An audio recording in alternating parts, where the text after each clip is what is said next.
So I wanted to make a quick little video for everybody out there who's looking for a job. And I understand how hard it is and how challenging it is and how frustrating it can be to find one in Israel.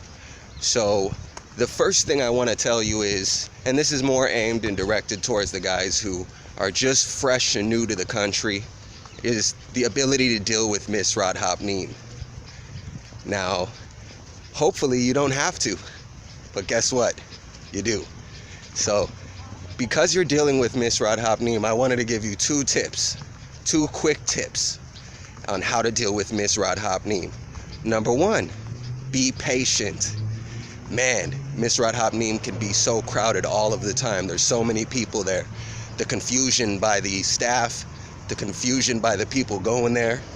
Just so you know, if you do speak English, which you of course do, none of the documents there are in English. So all of the documents you're gonna have to fill out are in Hebrew. So be prepared for that, okay? Tip number two, besides patience and dealing with what they call in Israel a belagan, the second thing you have to do is you always have to make sure you have an appointment.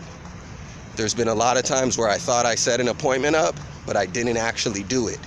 So when you set an appointment up, Misrad Hapnim will always send you a text message to your phone to confirm.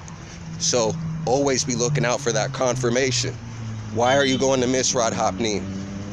What is Misrad Hapnim? Well, Misrad Hapnim is the Ministry of Employment. It's the place where you go to get a work permit. And because you're new to Israel, because you do want to find a job, you've got to have a work permit. And I see a lot of people messaging me and wondering, obviously, how do I get a work permit? So you got to contact Misrad Hapnim to begin with, and there's two tips on how to deal with them. Good luck, stay patient.